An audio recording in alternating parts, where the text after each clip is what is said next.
तेरी याद का अमृत पीते हैं, तेरी याद का अमृत पीते हैं, तेरी याद में जीते हैं बाबा, तेरी याद में जीते हैं बाबा, तेरी याद का अमृत पीते हैं, तेरी याद का अमृत पीते हैं।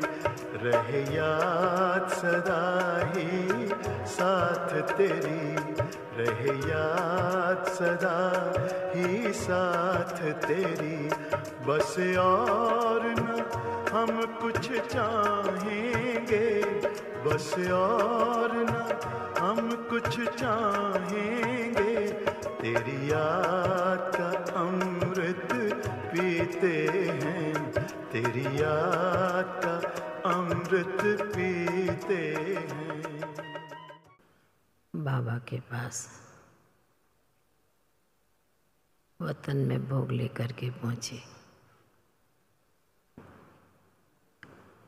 जाते ही बाबा को सभी भाई बहनों की स्नेह भरी याद प्यार दिया। याद प्यार देते हुए बाबा कहने लगे, बच्ची, बाबा जानता है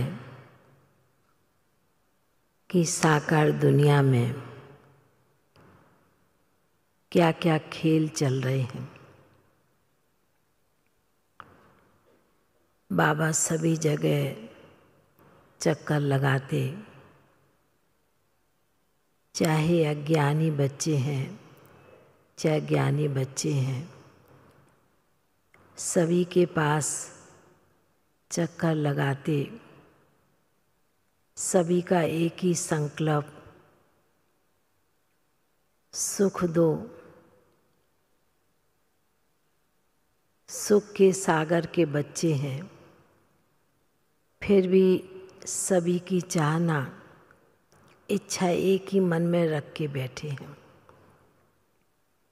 तो उसके ऊपर बाबा ने एक दुनिया के हिसाब से एक दृश्य मर्ज किया और सीन दिखाई। बाबा ने कहा कि समय के अनुसार साकार दुनिया में भी विशेष मास देवियों का चल रहा है, और दूसरा कुछ समय पहले देवी को एक ही जैसा भोजन खिलाते हैं। रात का बना हुआ भोजन सवेरे के समय उसे स्वीकार कराते हैं, और वैसे तो बहुत वैरायटी प्रकार का भोग देवियों को, देवी देवताओं को स्वीकार कराते हैं।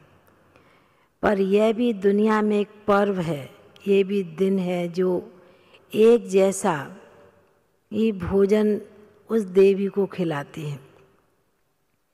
तो बाबा ने कहा कि इसलिए बाबा दुनिया का दृश्य देखते हुए यह भी देख रहे हैं कि चारों तरफ इस प्रकार की बीमारी है, इस प्रकार का वातावरण बना हुआ है। पर बाबा ने कहा कि बाबा के बच्चे, चाहे ज्ञानी बच्चे, सभी बाप को सुखदाता के रूप में जो याद कर रहे हैं। तो बाबा ने कहा कि बाप तो बच्चों को सुख देते ही है। बाबा ने कभी बच्चों को, चाहे कोई भी बच्चे हों, पर किसी को दुख नहीं दिया, सुख ही दिया है। ऐसे कहते बाबा ने कहा कि यह भी एक दुनिया के हिसाब से प्रकृति के जो हलचल बीमारी के कारण आई है, बाबा ने कहा उसके लिए बहुत अच्छा एक कहें साधन कहें कि एक युक्ति कहें। बाबा ने कहा कि ऐसे तो दुनिया के हिसाब से वातावरण भी अशुद्ध है ही, पर फिर भी दुनिया में शुद्धिकरण करने के लिए अपने स्थान को, अपनी जगह को शुद्धि करते हैं। उसके लिए धूप जलाते हैं, अगरबत्ती जलाते हैं, वातावरण शुद्ध करते हैं। तो बाबा ने कहा कि इसलिए वातावरण अशुद्ध है, हवा खराब है, दूषित है, पर फिर भी बाबा ने कहा कि आप बच्चे भी एक ही संकल्प लेकर के बैठो, किस बीमारी को हमें भगाना है। बाबा ने कहा ये बाबा की देन नहीं है, ये माया की और प्रकृति की देन है। बाबा ने कहा यह समय भी, चाहे दुनिया के बच्चे हों, चाहे ब्राह्मण बच्चे हों, यह भी हर एक को एक वैराग वृत्ति के लिए बाबा ने कहा यह दृश्य सभी के सामने आया है। तो बाबा ने कहा कि इसलिए आप बच्चे भी सुखदाता के बच्चे हो। तो बाबा ने कहा कि इसलिए आप बच्चों को भी, सर्व आत्माओं को अपने स्वयं प्रति भी और सर्व आत्माओं को भी उसी प्रकार योगदान देते रहना है, क्योंकि सर्व की सुख शांति देने वाले आप बाबा के बच्चे हैं।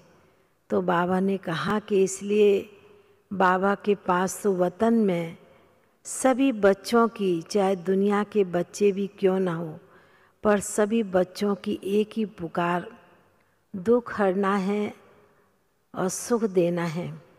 तो बाबा ने कहा कि इसलिए आज विशेष कई बाबा के बच्चों ने भी शरीर छोड़ा है, वह भी बाबा को याद दी। तो बाबा ने कहा कि कारण कुछ भी बन रहा है, पर बहाना एक बना के दुनिया वाले भी चल रहे हैं। इसलिए आप बच्चे भी अपनी सेफ्टी के लिए अपने स्थान को थोड़ा धूप बगर दे करके, अगरबत्ती जला के वातावरण को शुद्ध करो, जिससे योग के वाइब्रेशन भी बने और स्थान पर भी पावरफुल वाइब्रेशन बनते जाएं। इस प्रकार हर एक ब्राह्मण बच्चे, चाहे दुनिया के बच्चे भी इस प्रकार करें तो बीमारी भी दूर भागती जाएगी। इतना कहते हुए बाबा के सन्मुख तो कई बाबा के बच्चों की याद थी, वह भी दी। और बाबा ने भी बड़े प्यार से, स्नेह के साथ मधुबन का भोग लेकर के जाते हैं शांतिवन से।